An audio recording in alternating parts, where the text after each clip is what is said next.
Hi everyone, it's the Squirrels Nuts, back again. Got a video for you today on Gulf of Oman.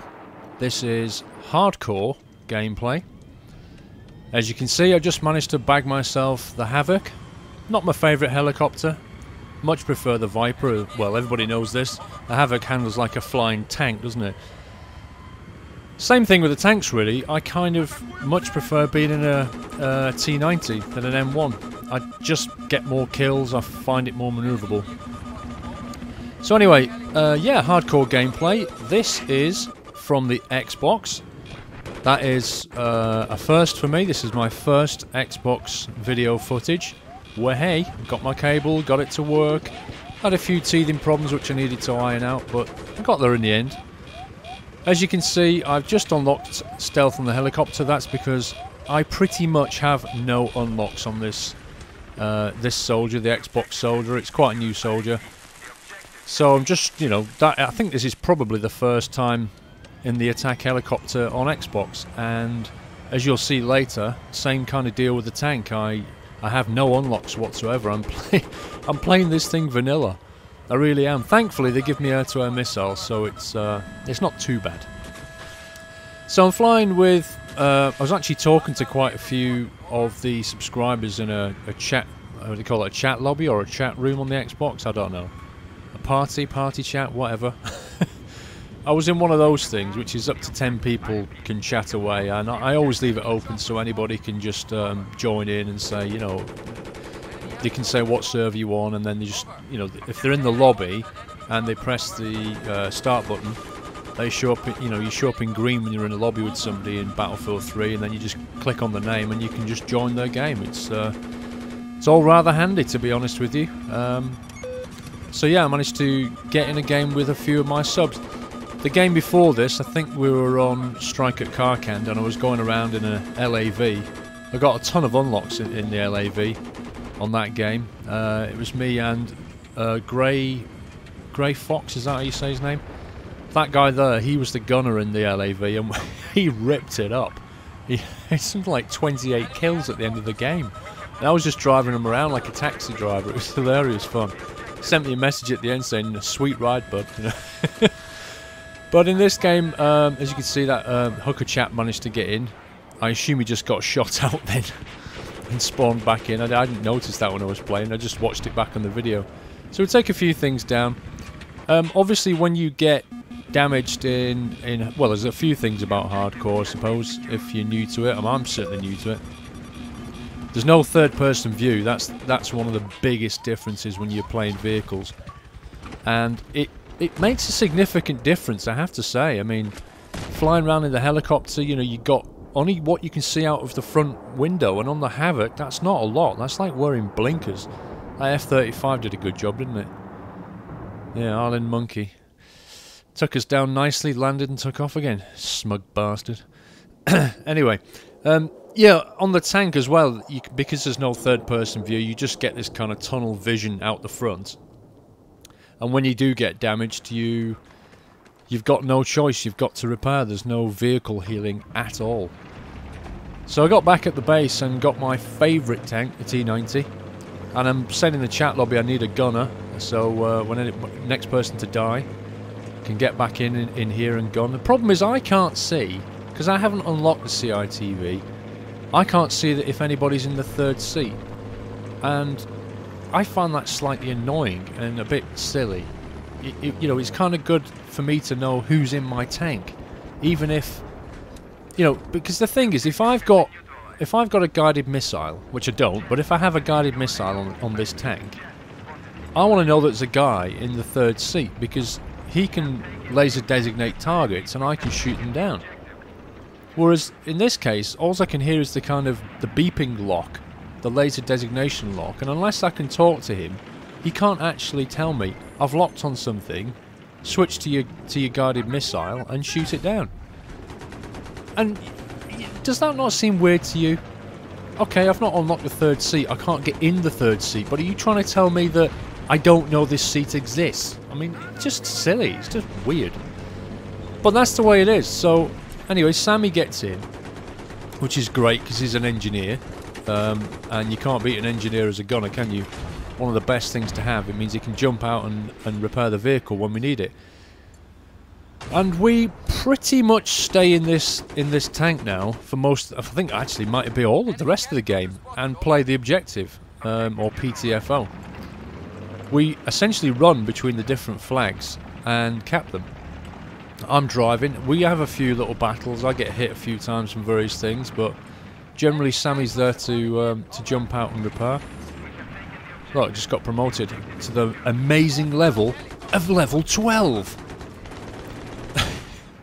Awesome. I'm so used to playing on PS3 where I've got just a ton of stuff unlocked, and you know, I don't have to worry about these things. And I've gone over to Xbox and it's like, oh my god, I've got to start again. I don't have my sensors, I don't have my thermal, I don't have any missiles, I don't have a canister. I just, you know, I haven't got any of this stuff. It's quite funny. I mean, I'm not complaining. It's just it's a bit of a difference when you jump from one console to the other and suddenly find you've got a ton of unlocks missing. So it looks like we're getting a lock on us. I'm not entirely sure where it's coming from. I think it's a guy with a javelin on the beach over there, but I can't see him. If I had thermal, I could certainly pick him out, but I can't do that. But we're still capping it anyway, aren't we? Look at the vehicles at this node here. Sorry, flag. Just stop saying node. You see what happened then? Sammy got out to repair my tank, and Killer, rather cheekily, jumped in his gunner seat, which slightly annoyed Sammy. I think Sammy gets into this CITV seat later on.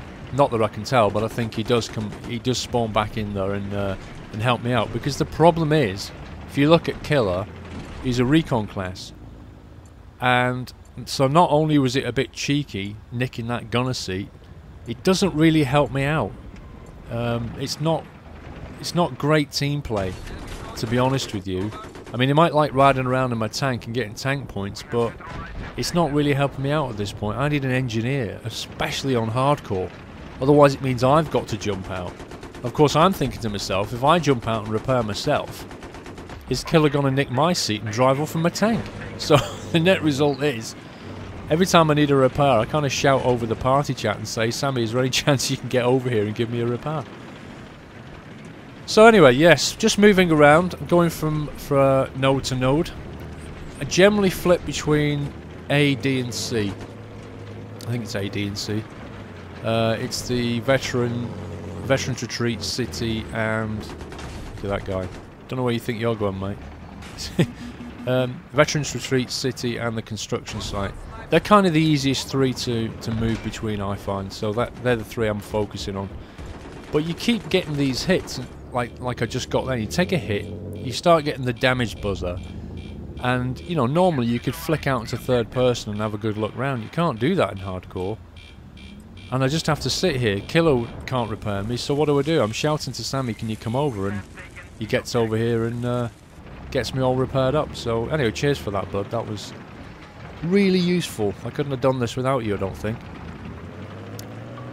So it's a funny game, this one, because the flags keep getting captured and recaptured. I mean, you kind of expect that on Conquest anyway, but it happens a lot on this game because, well, it seems the other team is actually trying to play the objective. So they keep capping flags that we cap, and we must be moving around in circles or something, because I rarely come across people. I tend to meet them at the flags, but rarely meet them in between. I do notice there's a lot of air activity in this game though. A lot of vehicles are up all the time in the sky. And I've said this before, on a console game, 24 players, that's 12 aside, you can quite easily find almost half your team, especially when you come out of that carrier, because they've got the F-35, the attack helicopter, and a Venom. And a Venom can carry 5 people.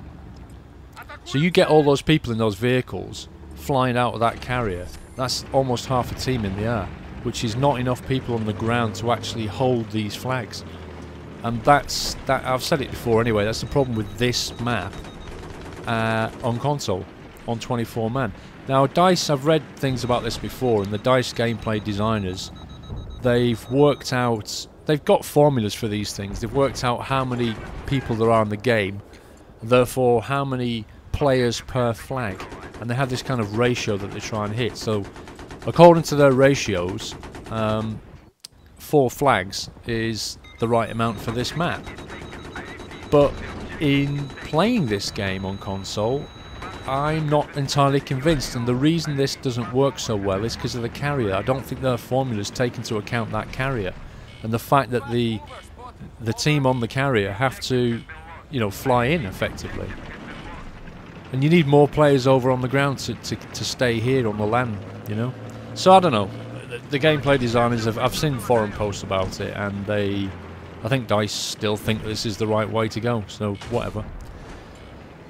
So anyway, you can see we are absolutely kicking their ass. 186 tickets to 60.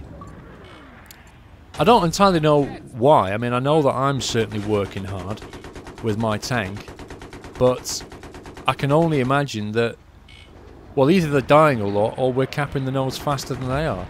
I don't entirely know the reason. Oh, actually, I mean, it could just be down to coordination. A lot of the guys on my team were all talking to each other over the chat, so, you know, coordination in these games makes a big difference. In Battlefield 3, if you're all talking to each other, it makes a massive difference.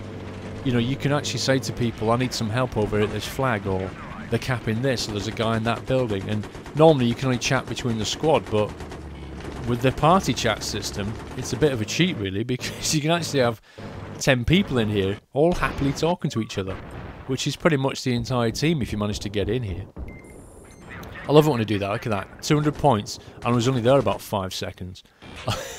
It's kind of, you just jump in as the flag's just about getting captured. You just jump in and bag yourself a whole 200 points. And to be honest, what annoys me actually is the opposite. I had no choice to repair there, by the way. I had to get out and do it. Thankfully, Killer didn't steal my seat. Though, if you're watching, thank you very much for not doing that. Yes, the opposite seems to happen a lot. You know, where you're capping a flag, and you crouch down somewhere, and you get this tick, tick, tick, tick, tick as it's going round, and then it's just about to complete, just about to get 200 points, and some little sod just pops his head up and takes you out, and you get nothing. It's so annoying. But, you know, the opposite's true as well, isn't it? I can easily bag myself 200 points just by sneaking in there at the end. So anyway, yeah, back to construction sites. This is, traditionally I find construction site a difficult flag to capture. Mostly because of these buildings behind us here, and the high rises and the crane here. You get a lot of snipers around here. It's not so bad in a tank, but you only need one engineer up on high, on this high tower. And he can just RPG you from above, which does a lot of damage. And neither can, you know, you can't see him. And not only that, you can't tip your gun turret up either. It won't go high enough. Or, if you're trying to capture it on foot, you'll get some recon guys up there sniping away, camped up with the spawn beacons and all the rest of it, and they'll just pick you off. That is one of the harder nodes to capture in my experience. But also a good one to have if you're attacking from the carrier. Because that is, you know, it's not the nearest to their spawn, but it's a good one to take if you can get it. Veterans Retreat here is always a bit of fun, I find. There's usually someone hiding around. I tell you what, do you ever come across people and all they seem to do is cap a node, then they'll run off into the bushes and lie down, let you come and cap it, watch you ride away, come back in and do it all over again. And they just keep doing that, and I think they do it just for the points. I mean, arguably they're playing the objective, but they never make any attempt to take you out or to destroy your vehicle or lay landmines. They're like sort of stealth soldiers. They just cap the flag, hide, and then wait for you to go away and then cap it again. And that's all they do. I suppose it's one way of playing Battlefield, but don't you think that's a bit boring? I find that really tedious. But, you know, each to his own. You can play this how you want, can't you, really? Okay, so as you can see, we have kicked their arse, basically. One last shot over there towards the carrier. And boom. End of the game. Yeah, that was a nuclear shell, by the way. No, just kidding. Yes, so thanks to all the guys for helping me out on that one. That was a good game. So was the previous one, actually. I had a lot of fun. on hardcore as well. That was very interesting, great learning experience. I actually tried a few games of TDM before I jumped into Conquest just to get used to it. Point a gun at somebody, pull the trigger, and they drop so quick, it's quite scary. Essentially, hardcore for me turns into a game of not being seen. If you're seen and you're not pointing your gun at them, then you're almost as good as dead. It's literally like that. But in vehicles, you know, you don't have to do much in order to take a vehicle out. It's a very interesting experience, and if you've not tried it, then I would suggest you do. I'm doing it without any unlocks, so I'm playing it really hardcore. Anyway, if you like that one, give me a thumbs up. That's it from me. I shall get some more footage up soon. Take care, guys, and see you soon.